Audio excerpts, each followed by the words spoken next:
Agyei.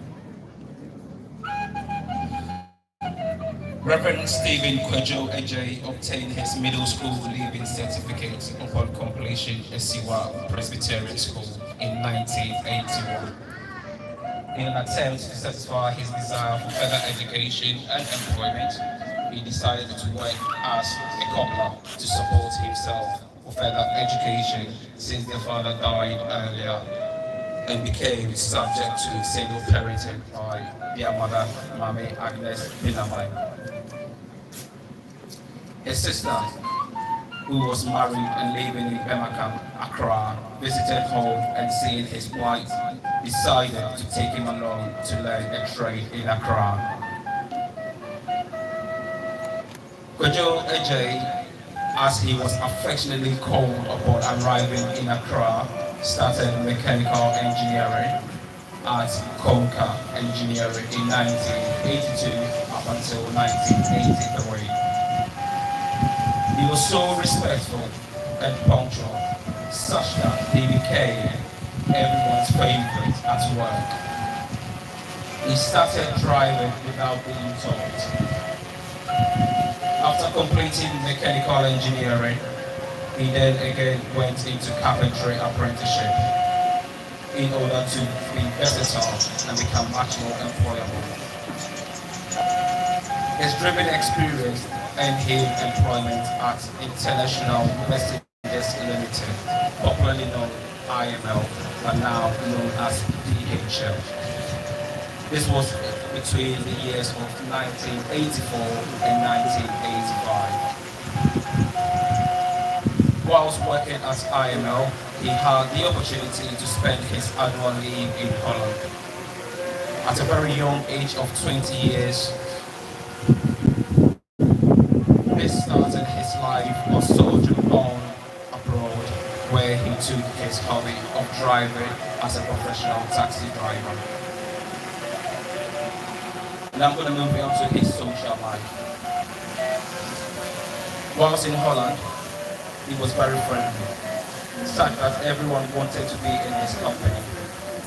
For this reason, various friends invited him from Holland to London and Germany, thus making him live the greater part of his life in Europe.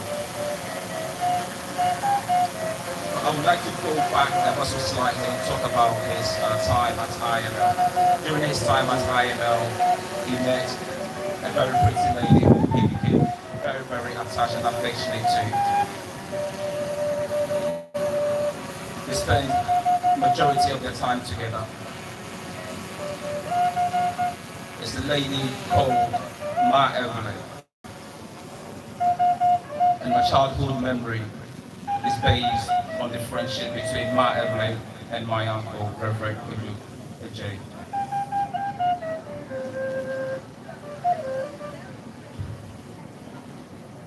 Marriage life.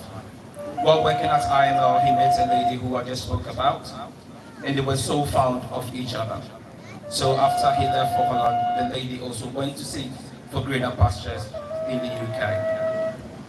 But it was much more to get closer to his childhood lover. However, whilst in Germany, he found a new friend, Asiwa, with whom he had his first child, Oliver, who is still to my left today. Whilst on visit to the UK, he met her fond friend, Ma Evelyn, with whom he had his second child, Asiwa, who is also still to my left today.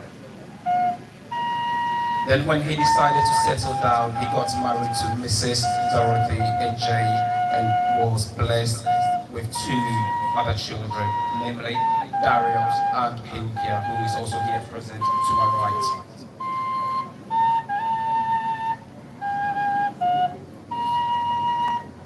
Reverend Kwadwo Agyei, as a child, loved being in church. He loved to worship. So it wasn't new, it wasn't a surprise when he became a reverend. I remember when he said to me, Mike, and Elwafa, we are so full, and we all laughed on the phone. And since that day, I didn't call him Wofa again, but I called him Papa, Apostle. Religious life. Reverend Stephen Kwadwo Agyei was born in a devoted Presbyterian home. He had his infant baptism at the Presbyterian Church of Ghana, Asiwa, in December 1967.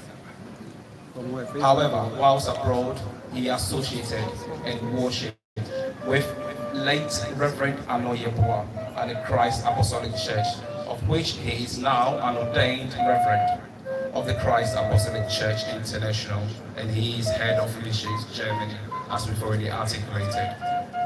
A position he held to his sudden demise.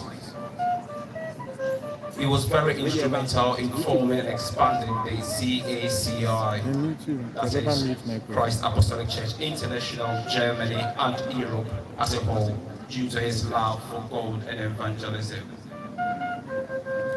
He took it upon himself to draw many people closer to God by leading an exemplary life worthy of emulation. He took the last opportunity to speak to people about the love of God and why we must love one another. He was a unifier, a peacemaker, very dynamic and affable. He was the prayer warrior for the family. It saddens me to stand here and read the biography of my uncle. I would have loved and wished for him to be stood here with us in his jovial manner, with all his teeth out laughing out loud. Papa Sofo, the year, die any amani, unyame emfa wukra ensi ye.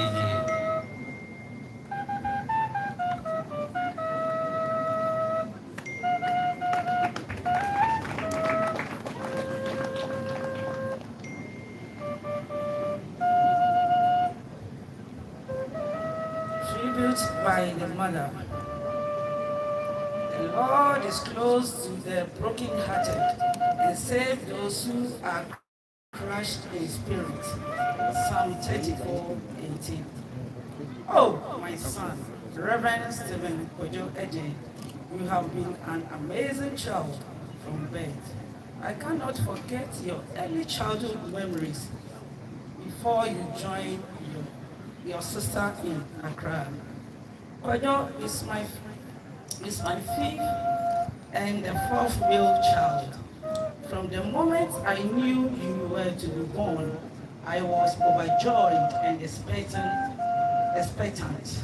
My heart was filled with anticipation and love.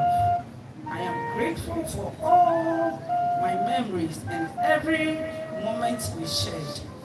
You confided your hope and dreams in me, and I encourage you along the way. I will miss your numerous phone calls, your hearts, and our thoughts.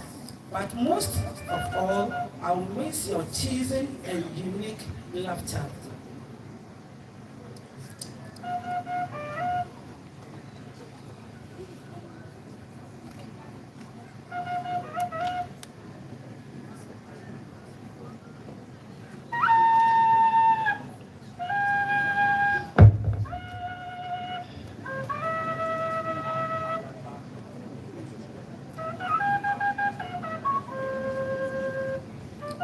I remember the exceptional treatment you gave to me when I visited you in Germany. You made all your friends to know of my presence. They are forever printed in my heart. My physical time with you is over now. It, however, saddens my heart when I remember your last words, Mommy, Enche, I didn't even hear about your illness or hospitalization. I am still in disbelief because you were such an energetic person. What might have killed you, Kwadwo? Kwadwo, put stated as in Luke 2:33 and 34. This child is determined to cause the falling and rising of many in Israel, and he a sign that will be spoken against. so that the thoughts of many hearts will be revealed, and a sword will pierce your own soul too. Kwadwo, indeed, you were determined to make God known to everyone you came across. Your death has really pierced my own heart and soul, as described above, but I find consolation in Presbyterian hymn 557. Yesu ni mejefo ni wo, mereba wo hwemu, epo asorɔkye rebɔ na asɔre reso. Fami sie magye nkwa kosi sɛ Agyei ihu. Hwɛ me so wɔ m'asetena mu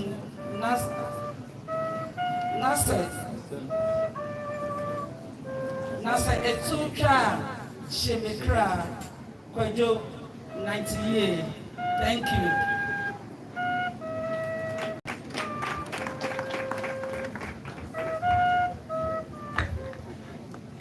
Tribute from one side.